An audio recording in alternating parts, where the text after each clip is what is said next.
शिरोळ तालुक्यातील अब्दुल्लाट मतदारसंघात काँग्रेस महाविकास आघाडीचा प्रचाराचा झंझावाती दौरा झाला। आमदार सतेज पाटील यांनी अब्दुल्लाट मतदारसंघात प्रचार रॅली काढली। यावेळी जागृत देवस्थान श्री कल्लेश्वराचे दर्शन घेतल्यानंतर प्रचार सभा संपन्न झाली।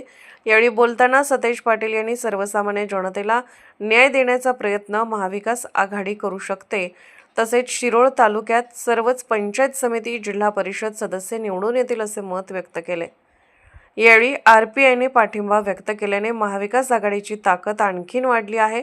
यावेळी मधुकर पाटील, पृथ्वीराज यादव, सचिन शिंदे, विश्वजित कांबळे, दर्गो गावडे, शेखर पाटील, शीतल अवघडी, माजी सरपंच अण्णाप्पा खोत, उदगाव बँकेचे संचालक दिलीप पाटील, रघुनाथ पुजारी, हयातचंद्र जमादार, साताप्पा कोलते, बाळासाहेब सुतार, समितीनाथ शेट्टी, रमेश पाटील, अश्विनी कांबळे, सागर पाटील, पौर्णिमा गोंधळी, शशिकला वाईकर, विजय गायकवाड, बाळाबाई कांबळे, बाळाबाई पुजारी, अनिता उगारे, ॲडव्होकेट अनिरुद्ध कांबळे, अक्काताई कोळी, सतीश कोळी, जिल्हा परिषदेचे उमेदवार स्वाती मधाळे, पंचायत समितीचे उमेदवार अभिजित मोहिते, बाळसिंग राजपूत यांच्यासह ग्रामस्थ उपस्थित होते।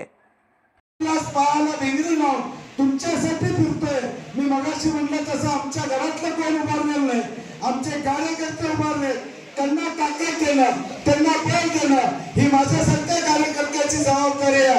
आणि या जिल्ह्यामध्ये संघर्ष ज्या ज्यावेळी करायला लागतो त्या संघर्ष करण्यासाठी मी आणि राजू शेट्टी कुठेही कमी पडणार नाही ही ग्वाही देतो आणि माझे दोन शब्द संपवतो। जय हिंद, जय महाराष्ट्र। अशाच अपडेटसाठी SP न्यूज चॅनलला लाईक करा, शेअर करा आणि सबस्क्राईब करा।